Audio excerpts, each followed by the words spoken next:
lot of my weekend time has been spent at speech and debate tournaments. And so I thought, hey, rather than me talking about what I'm doing at the speech and debate tournaments, why don't I just do what I'm doing at the speech and debate tournaments? What I do is I interpret poetry. I know, it's absolutely wonderful. But anyway, the poetry that I interpret is humorous. Go figure. So what I'm going to do is from start to finish, I'm going to perform for you the poetry that I would read at a competition. I have to do introduction and all of my poems within 8 minutes. Don't worry, I'm going to make it into 2 videos. So that means I'm going to do it all in one take, and then I'll cut it in half, and I'll put 2 videos up, and then that'll be that, and you'll know what poetry I'm doing. My award-winning poetry. Did you like that? That was nice. Oh, by the way, hello DFTBAers.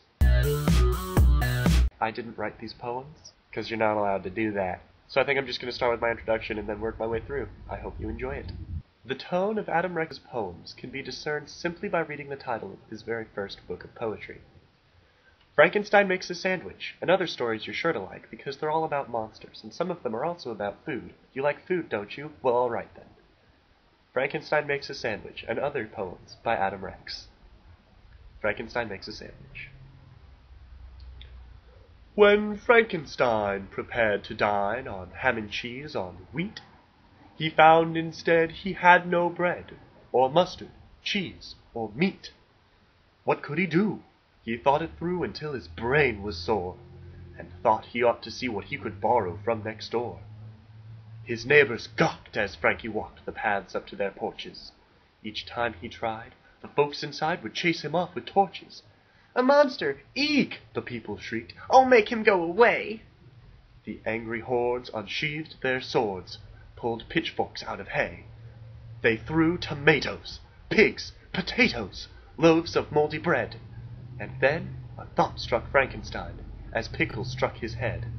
It's true, at first he thought the worst. His neighbors were so rude.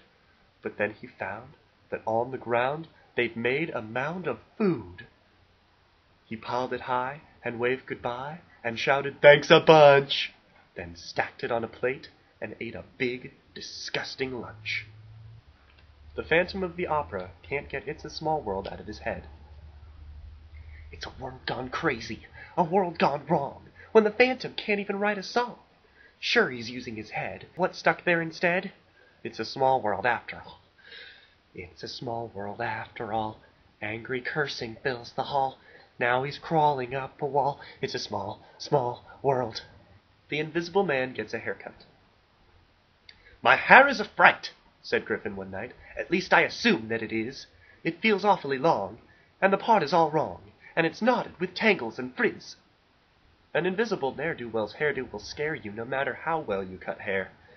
The barber, downhearted, took aim and got started. The whole thing went downhill from there. Said Griffin, "Oh my! That's your thumb in my eye, and my nostril's no place for a comb. Oh dear, where's my ear? Well, I know it was here on my head when I checked it at home." He shouted, "Enough! You are being too rough!" And then Griffin jumped out of the chair. So, Invisible Man wears a visible hat to conceal his invisible hair. The Dentist. Poor son of Dracula. He's just a dud. His daddy is famous, but his name is mud. For how much blood could a bloodsucker suck if a bloodsucker can't suck blood? Everything's fine if he sucks on the throat of a dog or a hog or a cat or a goat. But a cold-blooded thing like a lizard or snake makes his head start to hurt and his fangs really ache. Franken Jr. was shocked. "You'll have to go see the worst monster of all. She's much worse than me. Her fingers are hooks, needles, and spears. Her voice is a high buzzing whine in your ears. Instead of a head, there's a big glowing eye," Frankenboy said with a shuddering sigh. "She doesn't sound scary," said Dracula's son.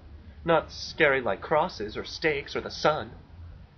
So he made his appointment for just after dark at the New Transylvania Medical Park.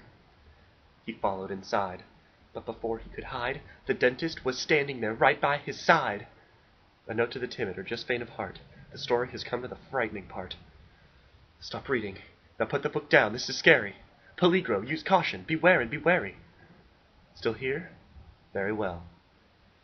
Little Drac stood in terror. He knew now he'd made the most horrible error. If he weren't undead, he'd have wanted to die. She was terrible, awful. She smiled and said hi. Young Drac couldn't move, so she forced him to sit. Open wide now, she told him. This won't hurt a bit. You aren't flossing, she scolded, and Dracula blushed. And honestly, when was the last time you brushed? You really must brush after every bite. See, a cavity's formed on the fang on the right. It needs to be mended, and so if you're willing, we'll patch it right up with a small silver filling. A filling? With silver? Drac wanted to shout. The werewolves will hate me. I've got to get out. He flew from the office, and homeward he raced.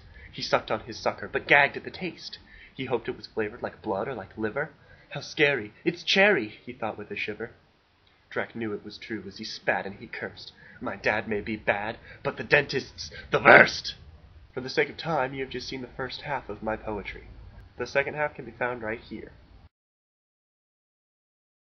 I'm gonna look really dumb if the annotations were turned off. Early on, I promised myself I would never use those, but that's a lot of fun. Anyway, see ya. In case you missed it, the second half, right here.